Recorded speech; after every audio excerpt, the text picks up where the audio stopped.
Indonesia menghadapi tantangan Sekitar serius di 70% sektor pelaku usaha hotel dan penutupan Ribuan bisnis di beberapa Jepang dihantam lebih dari 3.000 gerai makanan dan minuman di Singapura berhenti beroperasi atau gulung tikar sepanjang 2024. Jadi ada satu bisnis yaitu warung kopi di dekat rumah gua. Itu tiap malam rame dan pasti laku. Nah tapi 3 bulan kemudian itu tutup.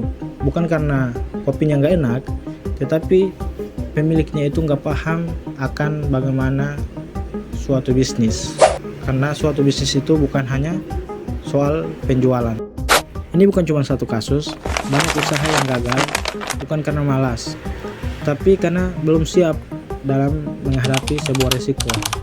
Padahal usaha kecil ataupun yang besar itu menghadapi sebuah risiko yang sama. Nah, jika kamu punya bisnis atau kamu mau memulai, coba cek deh apakah kamu pernah ngalamin beberapa hal ini enggak.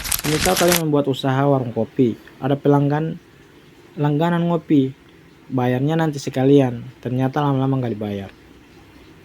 Awalnya warung kopi rame, tiba-tiba muncul banyak kopi kekinian, pelanggan pindah. Mesin kopi rusak, listrik mati, atau barista nggak masuk. Biji kopi impor naik harga karena dolar menguat. Pegawai nggak jujur, uang kas dikurangi, stok habis dimanipulasi.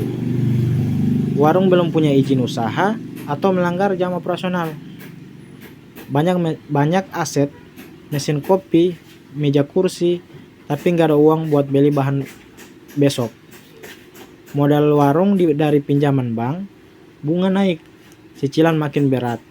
Oke, selanjutnya saya akan menjelaskan masing-masing definisi resiko yang telah disebutkan oleh rekan saya tadi. Kita masuk ke resiko yang pertama, yaitu resiko kredit.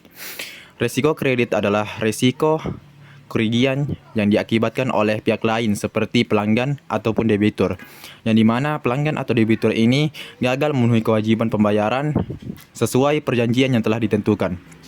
Contohnya, seorang pelanggan yang ngopi di warung kopi yang berjanji akan membayar besok tagihannya, namun di hari esoknya dia tidak memenuhi perjanjian tersebut. Selanjutnya, resiko yang kedua yaitu resiko pasar. Resiko pasar adalah resiko kerugian yang diakibatkan adanya perubahan kondisi pasar seperti adanya perubahan perilaku konsumen, persaingan, harga, dan permintaan.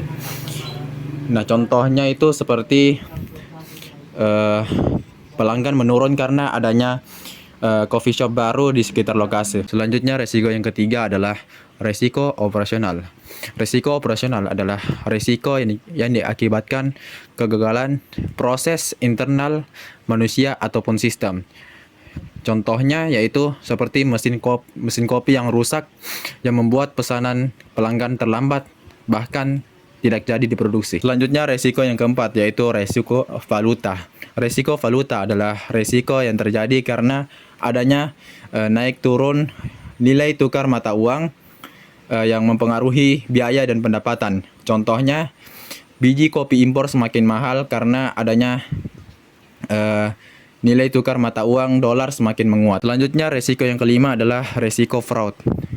Resiko fraud adalah resiko kerugian yang diakibatkan oleh kecurangan, penipuan, maupun penyalahgunaan wewenang, baik dari pihak internal maupun eksternal.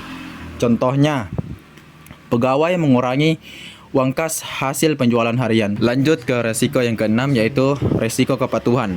Resiko kepatuhan adalah resiko kerugian yang timbul akibat pelanggaran peraturan, melanggar standar ketentuan yang telah berlaku.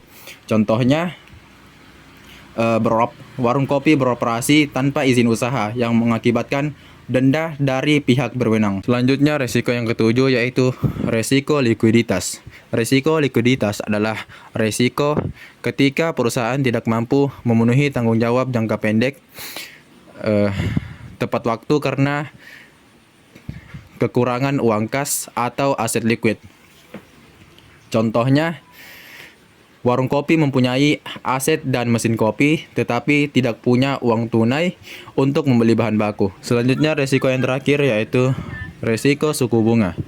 Risiko suku bunga adalah risiko kerugian yang diakibatkan adanya peningkatan suku bunga yang mempengaruhi beban bunga, pendapatan, atau nilai instrumen keuangan.